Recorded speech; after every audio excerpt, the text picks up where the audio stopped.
I never thought my job at the bookstore would lead to the most confusing, electric, and unforgettable few weeks of my life. I mean, I was just trying to pay rent and get through my last semester of college without falling apart. I wasn't expecting to catch feelings, especially not for him. The story starts on a Wednesday. It was a slow afternoon at Braxton Books, the kind where only 2 or 3 customers drift in every hour, mostly retirees or tourists looking for something cozy to read. I was behind the counter, pretending to reorganize the gift cards when I heard the door chime. "Hey, Josh," a voice called casually. I looked up, and there he was, Owen Braxton, the owner. He wasn't your typical boss, early 30s, tall, lean in that subtle gym but not obsessed kind of way, always in dark jeans and some crisp button-up with the sleeves rolled. He had this calm presence, like nothing ever shook him. His hair was that wavy, dark blonde type that always looks windswept, and he had this habit of rubbing his jaw when he was thinking. I noticed because, well, I noticed a lot about him. "Afternoon," I said, probably too quickly. Owen dropped a brown paper bag on the counter. "Brought lunch. You haven't eaten, right?" My stomach flipped. This wasn't the first time he'd brought me food, but it still threw me off every time. "You didn't have to," I muttered, grabbing the sandwich even though my hands were shaking slightly. He just smiled and leaned his elbows on the counter.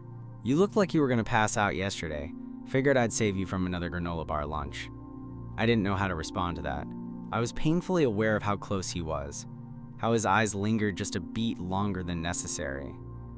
"You've got ink on your thumb," he said, reaching out suddenly.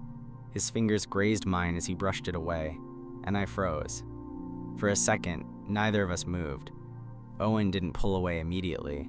He looked up, right into my eyes, and there was something there. Hesitation, maybe, or curiosity. Or maybe I was just imagining things again. Then he blinked, stepped back, and cleared his throat. "Anyway, I've got to run a few errands. Text me if you need anything." And just like that, he was gone. I stood there, heart pounding like an idiot, clutching a turkey sandwich like it was a love letter. It wasn't the first weird moment between us, but it was the one that stuck in my mind for the rest of the day. I told myself he was just being nice. That's what bosses do when they care about their employees, right? Except Owen didn't do that with anyone else. He didn't bring sandwiches to the girl who worked mornings. He didn't brush crumbs off the shoulder of the weekend guy. And he definitely didn't spend 5 minutes talking about obscure French authors with the part-timer from the university's lit department. He only did that with me. But I wasn't gonna be that guy who assumed a hot, possibly straight, probably not into me guy was flirting just because he was nice. That's how you end up looking stupid. Still, I couldn't stop thinking about the way his eyes had searched mine like he was trying to decide something. I didn't have to wait long to find out. The next time things got weird, like really weird, was 3 days later. It was Friday, and I was locking up after close. The bookstore was quiet, the kind of peaceful that only happens when you're surrounded by stories and the soft ticking of the old wall clock above the register. I was halfway through turning off the lights when I heard the front door click open again. I spun around, startled. Owen stood there, holding a cardboard box. "Forgot some invoices in the office," he said. "Didn't mean to spook you." "All good," I said, stepping aside to let him in. "I'm almost done locking up." He nodded and started toward the back, but then paused. "You in a hurry to get home?" I frowned. "Not really." "You want to help me sort through some of this paperwork? I'll buy you a drink after." I hesitated. A drink? Was that a thing now? "Sure," I said, too quickly. "Yeah, no problem." And just like that, we were alone in the back room. The two of us sitting across from each other at the old break room table, surrounded by stacks of invoices and half-open boxes of new releases. But none of that mattered, because what happened next made everything shift. The break room was quiet, too quiet. Just the faint hum of the overhead light and the occasional rustle of paper as we sifted through receipts and distributor forms. I tried to focus on the spreadsheet Owen had handed me, but my eyes kept drifting. He looked good under the flickering ceiling light, the faint stubble on his jaw catching the shadows just right. His sleeves were rolled again, his forearms resting on the table, veins prominent, his fingers tapping rhythmically as he read. "How's school?" he asked, not looking up. "Stressful," I admitted. "One more semester, and then I don't know." Owen glanced at me then. "What do you mean, you don't know?" I shrugged, avoiding his eyes. "It's like, I've been aiming for graduation for so long, but I don't know what happens after. Feels like there's no clear next step." He was quiet for a second. Then, "That's normal, Josh. Most people don't have it all figured out by 22. "You did," I said before I could stop myself. His mouth twitched, like he was holding back a smile. "I didn't. Trust me. I worked construction for 2 years before I ever touched a book order form." "Seriously?" He nodded. "Thought I wanted to be an architect." Then I realized I liked books more than buildings. We both laughed at that, the tension easing slightly. But then he shifted in his seat, leaning back in a way that made his shirt stretch across his chest. His eyes didn't leave mine this time. "You always look like you're thinking too hard," he said quietly. I froze, the spreadsheet forgotten in my hands. "What's that supposed to mean?" "Means you get this look, like your brain's 10 miles away." "Maybe it is," I muttered. "Where does it go?" he asked, voice lower now, softer. I swallowed. "Lately, here, I guess." That made him tilt his head. "Here? As in the bookstore?" "As in this table. Right now." The room felt like it shrank. His eyes didn't waver. And then, slowly, deliberately, he pushed his chair back and stood up. I thought he was leaving, until he walked around the table and stopped beside me. My heart thudded against my ribs. I didn't look up, just stared at the paper in my hand like it could save me. But then I felt it, his hand resting lightly on the back of my chair, his voice quiet and unsteady. "I've been watching you." I looked up, startled. "I didn't mean it like that," he said quickly. "I just mean you're always so careful, always holding something back. And I can't stop wondering what you're not saying." I stared at him, not sure what to do with the pounding in my chest. "What if I told you I was holding back because I didn't know if it was safe not to?"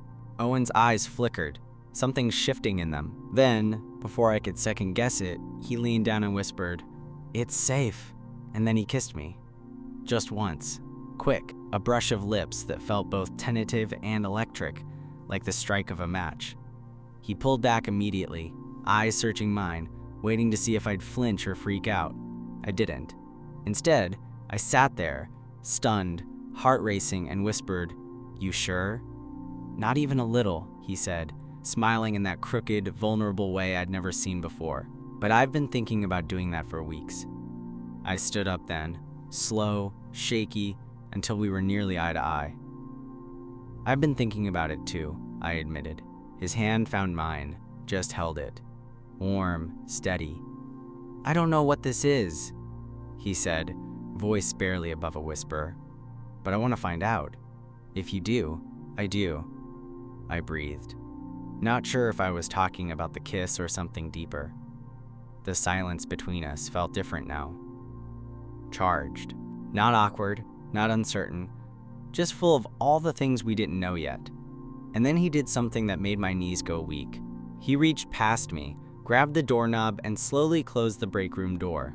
When the door clicked shut, the sound felt louder than it should have, like a line being drawn in the air behind us. We stood there, just inches apart, neither of us moving right away. Owen's eyes held mine, his expression unreadable but intense. I felt the moment shift, subtle but undeniable. He wasn't my boss right then, and I wasn't just his employee.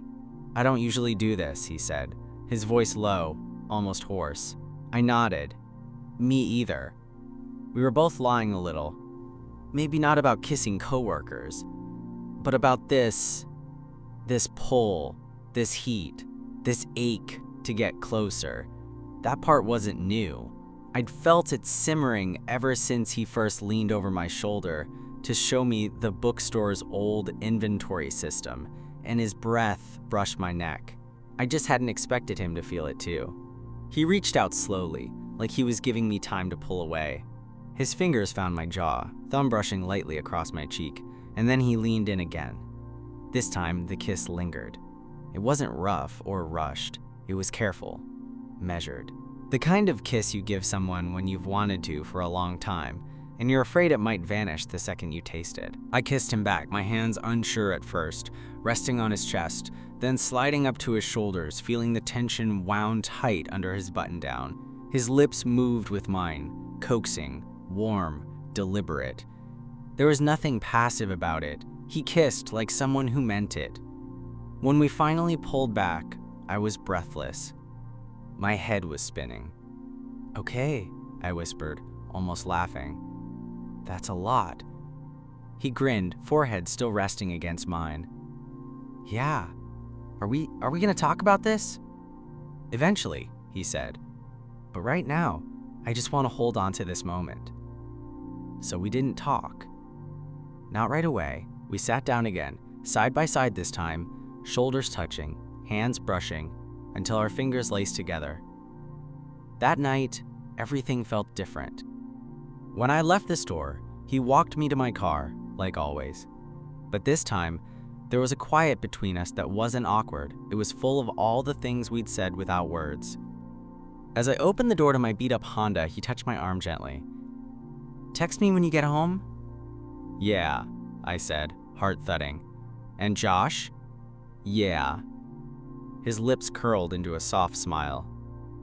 "I meant what I said in there. I've been watching you. And I don't want to stop." I didn't sleep much that night. I replayed the whole thing over and over. The look in his eyes, the way his hand trembled just a little when it found mine, how his kiss felt like something he'd been holding back for way too long. The next morning at work, we were both quiet. There were other employees around, and we fell into our usual rhythm. But every time I passed him in the aisle or brushed his shoulder at the register, there was this spark, this silent buzz between us. At lunch, he pulled me aside into the stockroom under the pretense of helping him move boxes. "We okay?" he asked. I nodded. "Yeah, just a lot on my mind." "Same," he said, stepping closer. "I don't want to rush this or screw it up." "You're not," I said. "It just feels surreal," he exhaled. "Good, because I don't want last night to be the only night." "It won't be." I wasn't sure how I knew that, but I did. There was something about Owen, about the way he looked at me like I mattered, the way he didn't hide behind cool smirks or flirty jokes. With him, everything felt real. Later that week, he offered to drive me home after my shift. I said yes, even though my car was parked out back. We didn't talk much on the ride, just music and the occasional glance that made my stomach flip. When we pulled up to my place, I hesitated. "You want to come up?" He looked at me, something unreadable flickering across his face. "Are you sure?" "Yeah," I said, barely above a whisper. "I want to." There was no more hiding after that. My apartment was small, just one bedroom, creaky floors, a couch that sagged in the middle, and a kitchenette that doubled as my workspace. I wasn't sure what I was expecting when I invited Owen in. I just knew I didn't want the night to end in the front seat of his car with a goodbye and a maybe later. He stepped inside, quiet at first, taking everything in. I watched him scan the space, his eyes lingering on my half-finished sketch on the counter, the stack of books beside my bed, the small plant I'd somehow kept alive for 3 semesters. "This feels like you," he said softly. "Messy?" He smirked. "Comfortable." We stood there for a beat, the city noise bleeding in through the window, both of us waiting for the other to make the first move. Then I reached for his hand, tugged him gently toward the couch. "Want something to drink?" He shook his head. "Just want you to sit with me."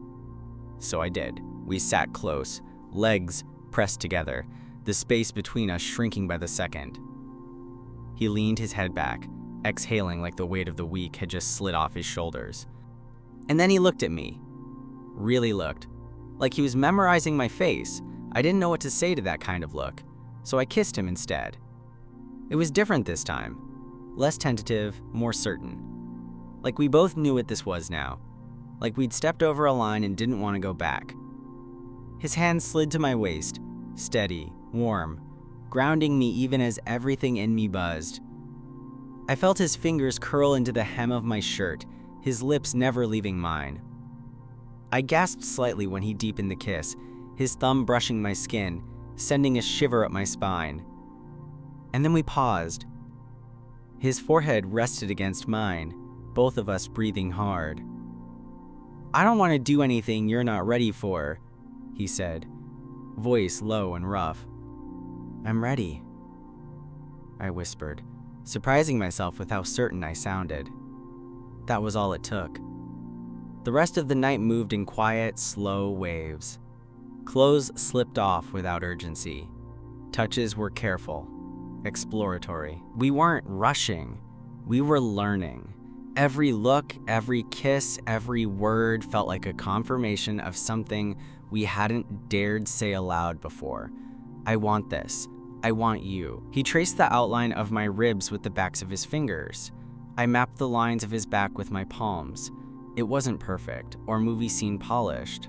We laughed when we knocked heads. We whispered apologies when a hand landed wrong. But underneath all of that, there was something so rare: honesty. He didn't leave that night. I woke up just after sunrise, tangled in sheets and Owen's arm. The window let in soft orange light that cast his bare chest in gold. He was still asleep, his hand resting on my stomach, his mouth slightly parted. For a long time, I just watched him. This man who ran a bookstore, who smiled like he was always holding back a secret, who somehow saw through all my defenses, he was in my bed. My chest ached in the best way. When he stirred, I pretended to be asleep. Not because I didn't want to talk, but because for a few more minutes, I wanted to exist in that perfect stillness, just breathing beside him, just being. Eventually, his fingers traced lazy circles on my skin. "You awake?" he murmured. "Barely," he chuckled. "You're a cuddler." "Shut up." He kissed the side of my neck. Not complaining. We didn't rush to get up. We didn't talk about what this meant. We just let the quiet fill the space around us, something fragile and sweet holding us there.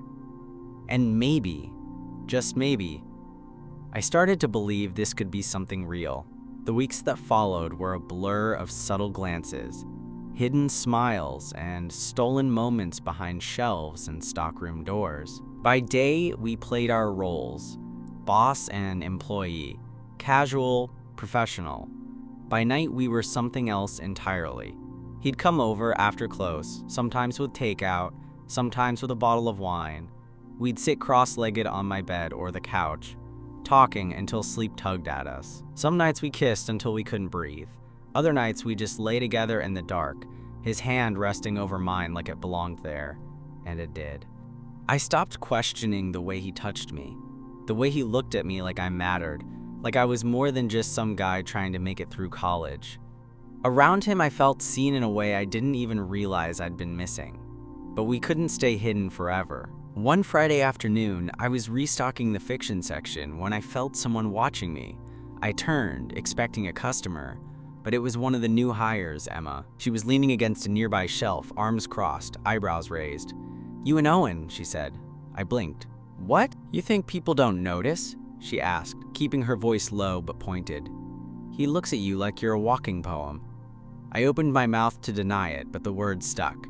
She just smiled, like she already knew. "Relax. I'm not about to say anything. Just be careful."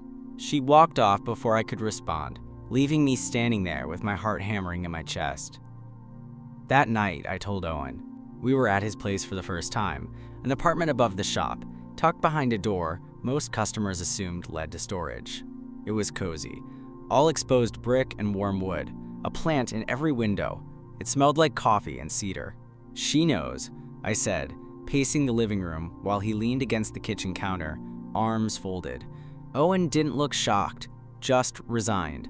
"Yeah," he said quietly. "I figured someone would." "What do we do?"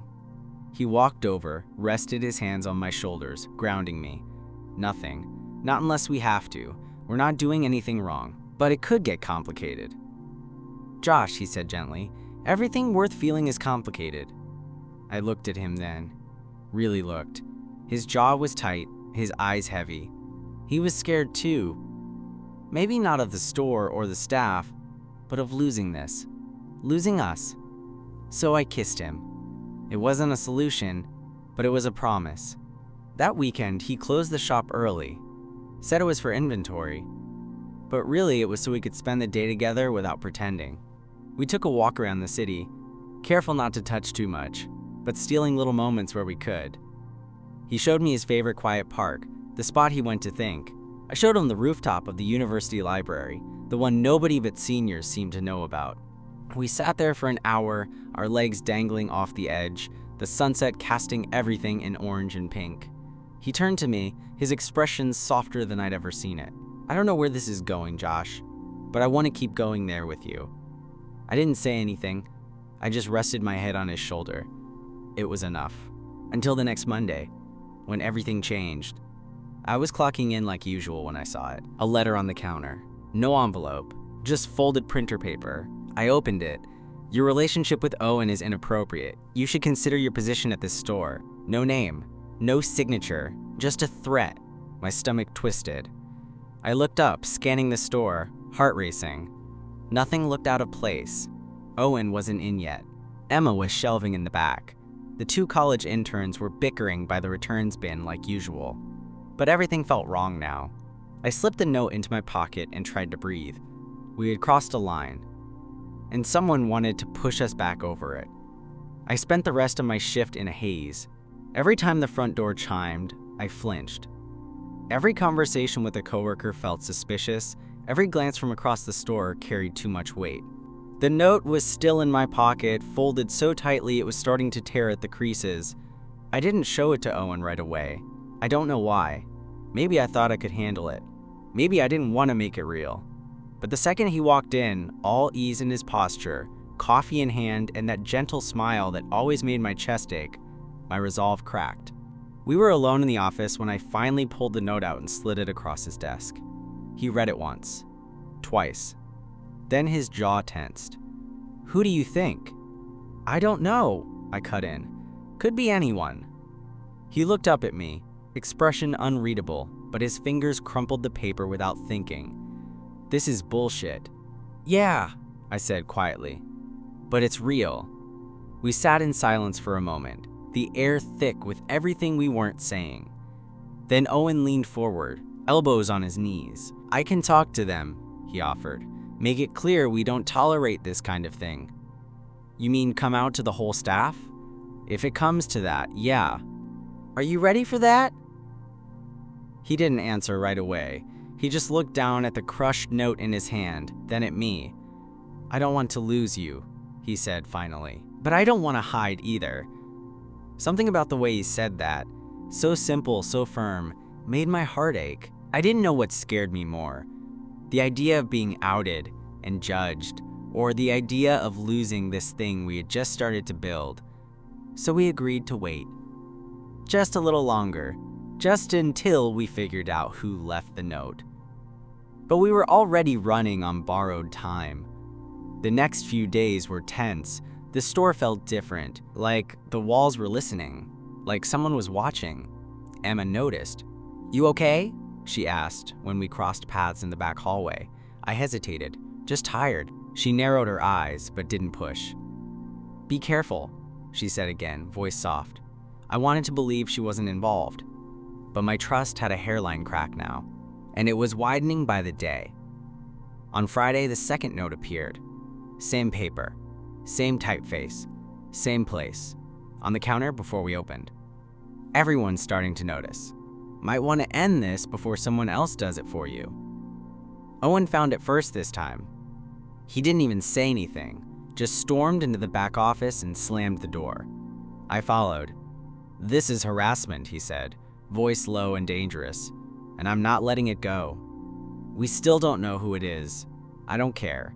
I'm done pretending this doesn't affect me. Or you. And that's when it happened.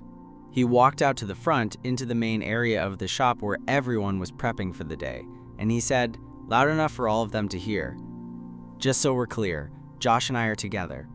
It's not anyone's business, but if you have a problem with it, you're welcome to leave. If you stay, you treat him with respect. That's the only rule. You could hear a pin drop. I stood there, breath caught in my throat, watching heads slowly turn, expressions flickering between shock, curiosity, and something else. Acceptance? Emma just gave me a small, knowing smile. The interns? One of them fist bumped the other like it was a game of Clue they'd just solved. Nobody walked out. Nobody said a word. After the dust settled and people went back to work like nothing had happened, I pulled Owen into the back. "You didn't have to do that," I said. He looked at me. "Yeah, I did." And just like that, something shifted between us. The fear was still there, yeah, but it was quieter now, easier to breathe around. That night, I stayed at his place again. We didn't talk about the notes, we didn't talk about what came next. We just curled into each other on his couch, a movie playing low in the background, our legs tangled like we'd always belonged that way. And for the first time in weeks, I slept all the way through the night. It had been 2 weeks since Owen stood up in the store and told everyone the truth. Since then, the notes stopped. The tension faded. And something softer took its place. We didn't broadcast our relationship, but we didn't hide either. If someone noticed the way his hand brushed my back when he passed me, or how I lingered by his office door longer than necessary, they didn't say anything. Or maybe they understood that what we had wasn't a scandal. It was just something real. I kept waiting for the other shoe to drop, for some kind of fallout, but it never came. Instead, our lives folded together like 2 pages of the same book. He started leaving handwritten notes in the margins of the employee schedule for me, dumb puns or drawings of little coffee cups. I'd leave him bookmarks in the novels he took home, with tiny doodles or quotes I thought he'd like. At night, we fell into a rhythm. He'd make dinner, and I'd do the dishes. Sometimes we'd read on opposite ends of the couch, our feet brushing under the blanket. Sometimes we'd curl up and talk about nothing. Favorite movies, childhood memories, our worst first dates. We laughed more, we touched more. We learned each other in a way that felt unhurried and true. One evening, as we closed up shop, the city outside soaked in golden hour light, Owen caught my hand just before I reached for the lights. "Come upstairs with me," he said. We climbed the narrow stairs to his apartment. Our apartment now, really. Though we hadn't called it that yet. The air was warm, the windows open, and the scent of early spring drifted in. He didn't say anything right away, just pulled me onto the couch, sat beside me, and turned toward me like he needed the right words and wasn't sure he had them yet. "I used to think I'd be alone forever," he said finally, voice quiet. I blinked. "Seriously?" "Yeah. I was always good at taking care of things. The store, the staff, the finances. But when it came to letting someone in, I sucked at it." I reached for his hand. "You don't suck at it." He gave a half smile. "You make it easier." For a long moment, we just sat there in the fading light, fingers entwined, hearts slow and steady. There was no big declaration, no fireworks or orchestras, just the kind of quiet that feels like truth. He leaned in and kissed me, slow, certain, then pulled back, resting his forehead against mine. "This feels like the start of something real," he said. And it was. It wasn't perfect. We had to figure things out, how to balance work and love, how to navigate questions and assumptions. But we did it together. Months passed. I graduated. He closed the shop for a weekend and surprised me with a trip to the coast to celebrate. We stayed in a little cottage with no Wi-Fi, just a fireplace and the sound of waves crashing outside the window. I think that's when I realized I wasn't scared anymore. Not of being seen, not of being known, and definitely not of loving him. One night, curled up in bed with his arm draped over my waist, I whispered, "You ever think about the first day I walked into that bookstore?" He chuckled into my neck. "I remember what shirt you were wearing." "No, you don't." "Black, with a faded comic book logo. You looked like you were about to run out the second I said hi." I grinned, my heart full. "And now?" He pulled me closer. "Now I'm never letting you run again."